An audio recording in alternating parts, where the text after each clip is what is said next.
Hello दोस्तों, मेरे channel the Indian book reader में आपका स्वागत है। दोस्तों, क्या कभी किसी ने आपको कुछ बुरा बोला है, ये आपकी बेवजह निंदा की है? ऐसे में आपने उस व्यक्ति को क्या रिस्पांस दिया था? क्या आपने भी उसे उल्टा जवाब दिया था या खरी खोटी सुनाई थी? लेकिन उसके बाद आपका मूड सारे दिन के लिए खराब हो गया होगा या रात को ठीक से नींद नहीं आई होगी। हम में से ज्यादातर लोगों के साथ ऐसा ही होता है। ऑथर कहते हैं कि हम ऐसा बर्ताव इसलिए करते हैं, दूसरे आदमी की गलत बात से हमारी ईगो हर्ट हो जाती है और हम दूसरे आदमी को उल्टा जवाब देते हैं ताकि वो भी हर्ट फील करे। लेकिन कुछ लोगों को आपने देखा होगा, किसी के बुरा बोलने के बाद भी ज्यादा रिएक्ट नहीं करते हैं, बल्कि स्माइल करके पहले की तरह अपना काम करने लगते हैं। कुछ लोग तो डरपोक होने की वजह से ऐसा करते होंगे, लेकिन कुछ लोग अपनी ईगो को कंट्रोल करना सीख जाते हैं और वो नेगेटिव लोगों की बातों से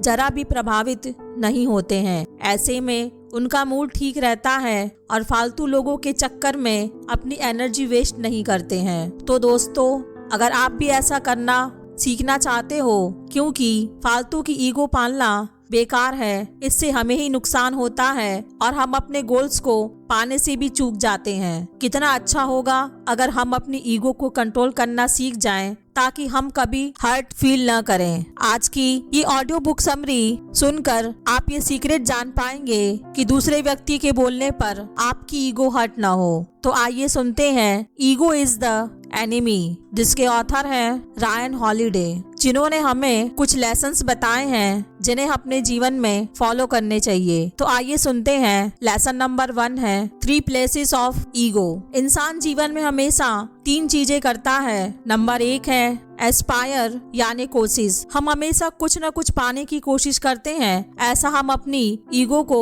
सेटिस्फाइड करने के लिए करते हैं। नंबर 2 है सक्सेस, यानी सफलता। कुछ कामों में हमें सफलता मिल जाती है, इससे कई बार हम में ईगो यानी अहंकार हो जाता है। नंबर 3 है फेलियर्स। कुछ कामों में हमें असफलता मिल जाती है, इससे हमारी ईगो हर्ट हो जाती है। हम जो भी कोई गोल्स पाने की कोशिश करते हैं, तो उसके पीछे हमारी ईगो का ही रोल होता है। हम चाहते हैं कि हमारा स्टेटस दूसरों से आगे ही रहे। अगर हम सफल हो जाते हैं, विनम्र न रहे, तो हमारे अंदर ईगो आ जाती है, लेकिन इससे समाज में हमारी इमेज बहुत खराब हो जाती है। जैसे गुस्सा और खुशी चेहरे पर दिख जाती है, ऐसे ही ईगो भी आदमी के व्यवहार से पता चल जाता है। लेकिन लोग सेल्फिश लोगों को कभी पसंद नहीं करते हैं और देर सवेर आदमी का अहंकार जरूर टूटता है। जैसे कि बहुत से पॉलिटिशियंस एक बार सत्ता पा जाने के बाद वे सोचते हैं कि वे ही सर्वे सर्वा हैं, फिर वे कभी जनता के बीच नहीं जाते हैं। वे सोचते हैं कि अब तो लोग उनके गुलाम हैं, लेकिन जनता सब देख और सुन रही होती है। और कितनी ही बार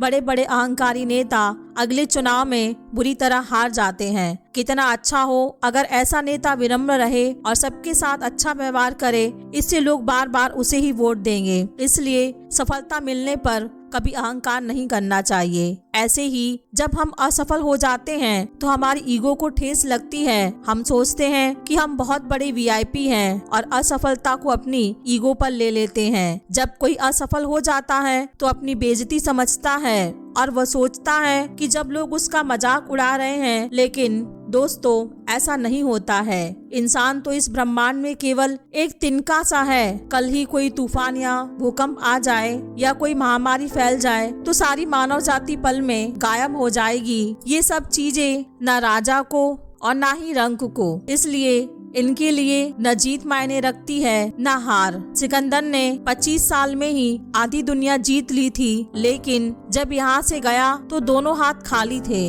इसलिए खुद को ज्यादा इम्पोर्टेंस देना बेकार है। हमारी हार भी यहीं रह जाएगी और जीत भी।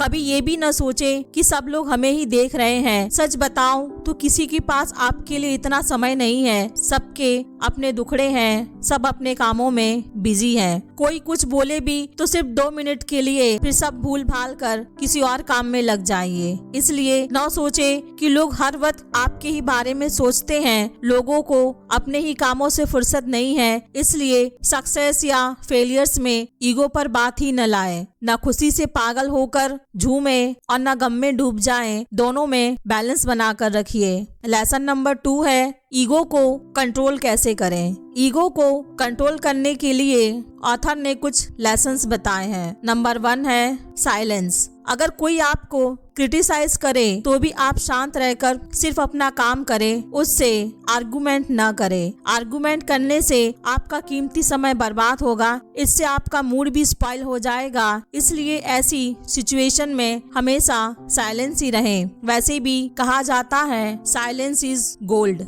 नंबर 2 है इमेजिनरी ऑडियंस। कभी भी ना सोचें कि आप कोई सेलिब्रिटी या वीआईपी हैं और सारे लोग आपको ही देख रहे हैं। इससे आप हमेशा दूसरों की नजरों में अच्छा बने रहना चाहोगे। थोड़ी ही असफलता या कोई त्रुटि हो जाने पर आप गुस्से या शर्म से भर जाएंगे और फिर ऐसा काम करेंगे जिससे सफलता आपसे कोसों दूर चली जाएगी। मान लीजिए आपने नई ड्रेस पहनी है तो ये न सोचते रहे कि लोग आपकी ड्रेस को ही देख रहे होंगे। अगर लोग ड्रेस की तारीफ करेंगे तो थैंक यू बोलकर अपने काम में आगे बढ़ जाइए। लेकिन किसी ने आपका मजाक उड़ा दिया तो बेइज्जती महसूस न करें, बल्कि तब भी थैंक यू बोलकर अपना काम कर लें। किसी को भी अच्छा या बुरा बोलना होता है तो वो बोलता ही है, लेकिन थोड़ी देर के लिए फिर वो खुद अपने काम में बिजी हो जाएगा। नंबर 3 है यूथिमिक। यूथिमिक का मतलब है बाहर के एनवायरनमेंट का अपने काम पर कोई असर न पड़ने देना। अगर कोई डॉक्टर ऑपरेशन कर रहा है और बाहर कोई झगड़ा हो जाता है तो क्या डॉक्टर को ऑपरेशन छोड़ देना चाहिए या फिर बिना परेशान हुए पूरा ध्यान ऑपरेशन पर लगाना चाहिए। ऐसे ही आपके आसपास कैसा भी माहौल क्यों न हो, आपको उससे कोई फर्क नहीं पड़ता है। मान लीजिए कि आप एक खिलाड़ी हैं, लेकिन आप गरीब परिवार या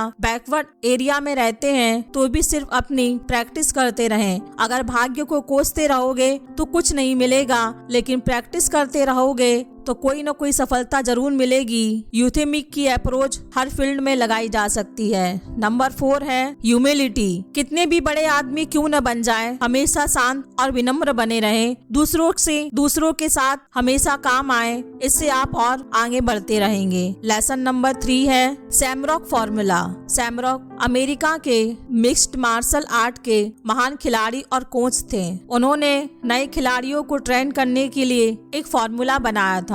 वह फॉर्मूला था किसी भी खिलाड़ी का मुकाबला हमेशा उससे बेहतर खिलाड़ी से करवाया जाता था। इससे उस खिलाड़ी में ईगो नहीं आता।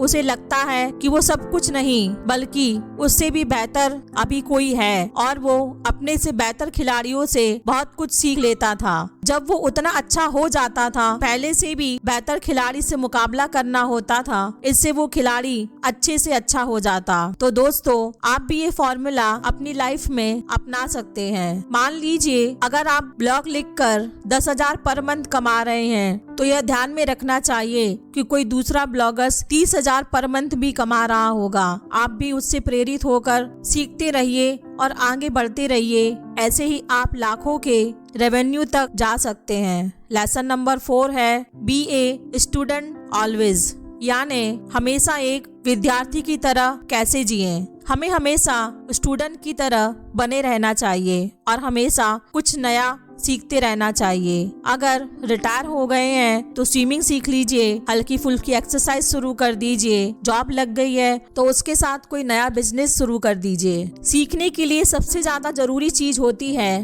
पैशन। जिस भी चीज में पैशन है, आदमी को वही सीखनी चाहिए। गाने का शौक है तो संगीत की शिक्षा ले, एक्टिंग का शौक है तो एक्टिंग स्कूल ज्वाइन करें, क्योंकि जब हम अपने शौक की चीज सीखते हैं तो हम उसे बोझ नहीं समझते हैं। आजकल बहुत से पेरेंट्स बच्चों को जबरदस्ती म्यूजिक, स्विमिंग, पेंटिंग आदि की क्लासेस में भेज रहे हैं, क्योंकि पड़ोसी का बच्चा भी जा रहा है या पेरेंट्स को उसका शौक होता है, खुद तो उन्हें मौका नहीं मिला, इसलिए बच्चों पर अपने अधूरे सपने लाद देते हैं। पर ऐसा करना बहुत ही गलत है। इससे बच्चा सीख तो जाता है, लेकिन आगे चलकर उसकी कला फीकी ही लगती है, क्योंकि वो दिल से नहीं आई होती है। इसलिए पहले बच्चे का पैशन जान लीजिए, तभी उसे उस फील्ड में प्रमोट कीजिए। दोस्तों, अगर लाइफ में कुछ नया सीखना है तो आपको एक मेंटोर यानी गुरु भी चाहिए, लेकिन मेंटोर तभी आपको सीक्रेट गुण सिखलाएगा जब आप विनम्र रहेंगे और अहंकार या ईगो नहीं पालेंगे और अपने मेंटोर का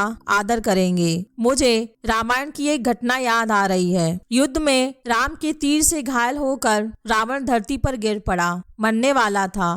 तभी राम ने लक्ष्मण से कहा कि रावण प्रचंड ज्ञानी है, इसलिए जाओ अंत समय में उससे कुछ ज्ञान सीख लो। लक्ष्मण गया और रावण के सिर के पास खड़ा होकर बोला, हे रावण, जाते जाते कुछ ज्ञान की बातें करते जाओ। लेकिन रावण कुछ नहीं बोला। लक्ष्मण वापस राम के पास आकर बोला कि रावण ने उसकी बात का कोई उत्तर नहीं दिया कि वह रावण से बात करते वक्त कहाँ खड़ा था। जब लक्ष्मण ने कहा वह उसके सिर के पास खड़ा था, तब राम ने लक्ष्मण को दोबारा जाने के लिए कहा और बोला, इस बार रावण के चरणों के पास खड़े होना। लक्ष्मण को यह बात समझ आ गई। वह फिर से जाकर रावण के चरणों के पास बैठ गया और उसे प्रणाम करके विनम्रता से ज्ञान की याचना की। इस बार रावण ने लक्ष्मण को एक दोहे के रूप में ज्ञान की बात सिखाई। काल करे सो आज कर, आज करे सो अब, पल में प्रलय होएगी, बहुरी करेगा कब। इसलिए दोस्तों, किसी से भी कुछ सीखना है या ज्ञान लेना है तो विनम्र होकर आदर सहित रिस्पेक्ट करें। घमंडी व्यक्ति को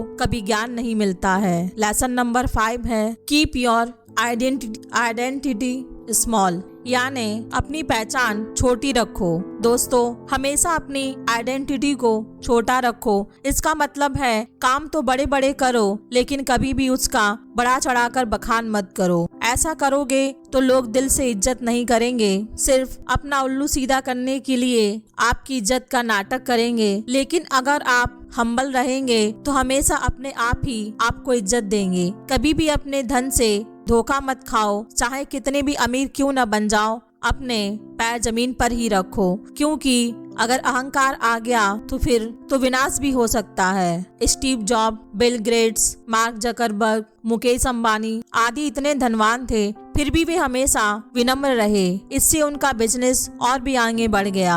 आपने कभी भी इनको अपने प्रोडक्ट की बढ़ा चढ़ाकर एडवर्टाइजमेंट करते नहीं देखा होगा। इसलिए दोस्तों, हमेशा याद रखें, think big but act small, अर्थात बड़ा सोचें पर रहे विनम्र। लेसन नंबर 6 है, alive time and dead time, यानी जीवित समय और मृत्यु समय। हमारी जिंदगी में 2 तरह का समय होता है, अलाइव और डेड। जब हम कुछ नया सीख रहे होते हैं या स्ट्रगल कर रहे होते हैं तो उसे ही अलाइव टाइम कहते हैं, लेकिन जब हम सिर्फ रोजमर्रा के काम करते हैं और कुछ भी नया करने की कोशिश नहीं करते हैं तो वह डेड टाइम होता है। तो दोस्तों, आप कैसा टाइम बिता रहे हैं, अलाइव या डेड? कुछ नया कर रहे हैं या हर दिन एक जैसा ही बिता रहे हैं? बहुत से लोग कुछ भी नया करने से डरते हैं, जैसे कुछ लोग कहीं भी घूमने फिरने नहीं जाते हैं, या तो वे डर जाते हैं या फिर पैसा खर्च नहीं करना चाहते हैं। अगर आपके पास जॉब है तो कुछ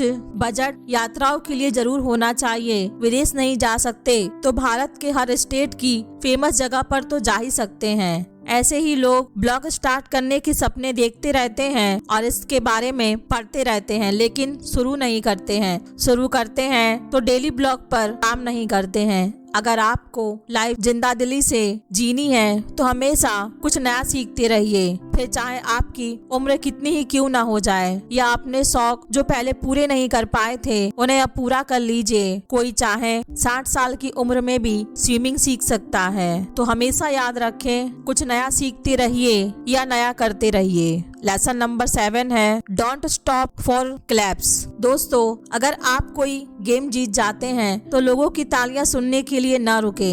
हाँ, उसका हम्बल तरीके से धन्यवाद करें और आगे बढ़ जाएं। इसका मतलब यह है कि तारीफ और वाहवाही की एक्सपेक्टेशन कभी भी न पालें। आपने कोई भी काम कितना भी अच्छा क्यों न किया हो, ये न सोचे कि अब लोग मेरा गुणगान करें या मुझे उसका क्रेडिट दें या मेरी तारीफ करें। जब आप इन चीजों से दूर रहना सीख गए तो अंदर से स्ट्रांग बन जाओगे। आप में कभी भी ईगो नहीं आएगी, आप विनम्र बनेंगे और कोई भी आपकी चापलूसी करके आपका गलत फायदा या गलत इस्तेमाल नहीं कर पाएगा। बहुत से लोग हमेशा चाहते हैं कि लोग उनकी तारीफ करते रहें। कितनी बार कुछ चापलूस उनकी झूठी तारीफ करते रहते हैं। इससे ऐसे लोग कभी भी अपनी कमियों को नहीं देख पाते हैं और उनके बहकावे में फंस जाते हैं। इसलिए हमेशा विनम्र रहिए और दूसरों का आदर कीजिए। दोस्तों, उम्मीद करती हूँ कि आज की ये ऑडियो बुक समरी आपको पसंद आई होगी। आपके आसपास भी अगर सेल्फिश व्यक्ति रहते हैं तो उन व्यक्तियों तक यह ऑडियो जरूर पहुँचाएं और हो सकता है वो भी अपनी ईगो को त्याग कर विनम्र बन जाएं। अगर आज की ऑडियो बुक समरी से आपने बहुत कुछ सीखा होगा, मुझे कमेंट करके जरूर बताइए कि आपने क्या सीखा है। अगर आज की ऑडियो बुक समरी आपको पसंद आई हो तो मेरे चैनल को लाइक, शेयर और सब्सक्राइब करें। साथ ही अपने दोस्तों के साथ शेयर करना न भूलें। धन्यवाद।